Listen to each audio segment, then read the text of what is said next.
everyone, and welcome to the Schwartz Advisors Report. I'm Emma Henderson, Managing Editor of Aftermarket News, and with me today is Brian Cruickshank. He is a partner with Schwartz Advisors. How are you doing today? Hi, Emma. How are you? Good, good. So today I'd like to talk about specific channels in the aftermarket and how investors view these channels as investments. Yeah, so I'm going to talk a little bit about it's kind of a what's hot, what's not kind of list, the things that we think are in demand among investors, and then the things that that might be not as much in demand currently, but that doesn't mean that they're not interesting segments. It's just that right now they're not on the top of everybody's list. Well, and it sounds like there's a variety of factors that really cause this. So what are those factors? Yeah, so in the time that I've been at Schwartz Advisors, what I've noticed is that the interest in particular segments of the aftermarket doesn't stay constant, and so it depends on a variety of things like economic factors or technology or just kind of what's going on in the world can affect the attractiveness of particular segments. So, as an example, you and I have talked about tariffs in the past. Well, tariffs affected certain segments of the aftermarket, starting to see that effect waning. But that's just an example of an external force that that can affect the attractiveness of a particular segment. The other thing that affects segments of the aftermarket as far as investment goes are the investors themselves. PEs have different investing philosophies. They have different segments that they're interested in. So just based on that, the pace of acquisition can either slow or quicken depending on the PEs themselves. So from an investment standpoint, like if I'm going to invest in something, what would you consider to be hot right now? So we maintain a list of what's hot and what's not, and we share these with private equity firms because they're asking us all the time, where should we be spending our time when we're interested in the aftermarket? So where should we be looking?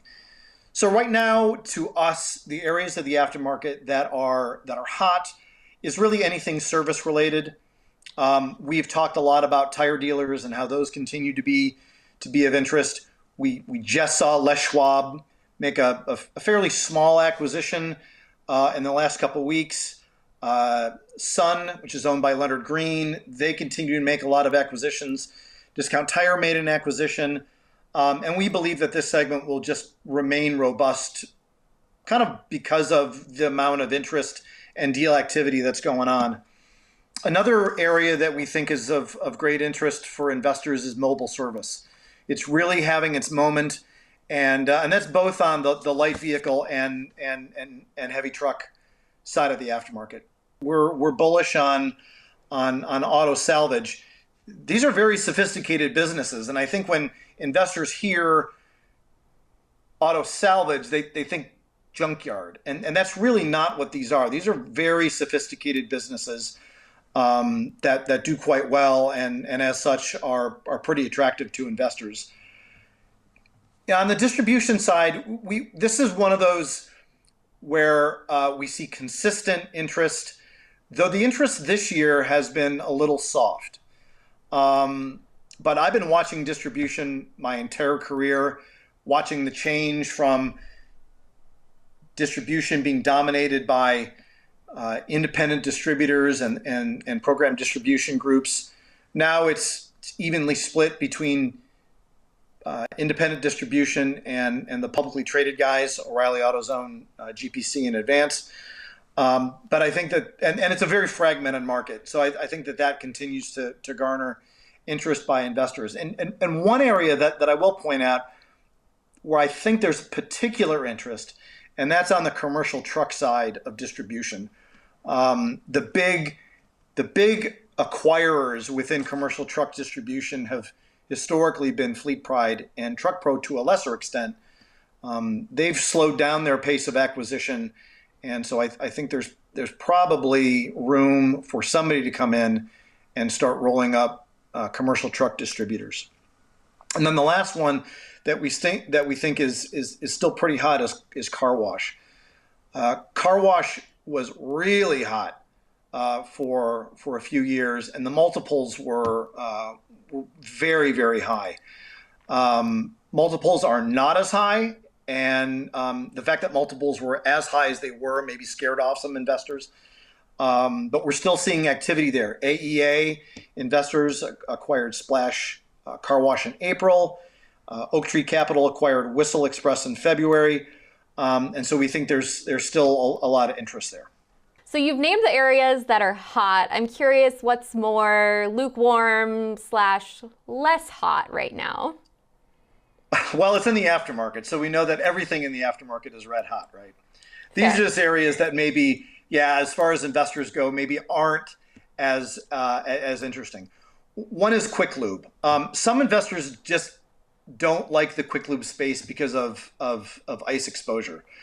We particularly like the quick lube space.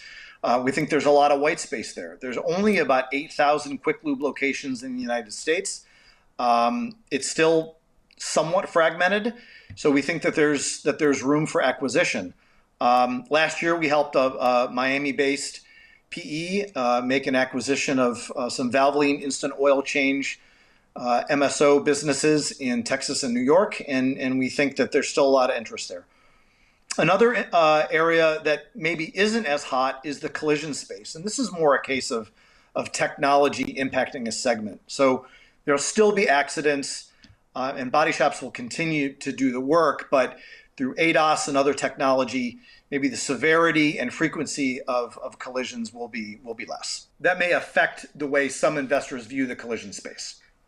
Yeah, and you look at this past year, we've already seen trends come and go since January. So I'm curious what you predict might be hot next year. That's in this environment, it's awfully hard to make any predictions. But I think anything technology or AI related will be of great interest. But on the overall, founder-owned businesses within a fragmented segment will continue to be of interest for a long time, and that's really one of the reasons that investors like the aftermarket, because it tends to have a lot of founder-owned businesses within a fragmented space. Absolutely, and they also love us because most people need a working car, and we're the ones who make it happen. So that kind of guarantees we'll stick around for a while. Absolutely. Well, Brian, thank you so much for coming on to the Schwartz Advisors Report, and thank you to everyone else who's watching.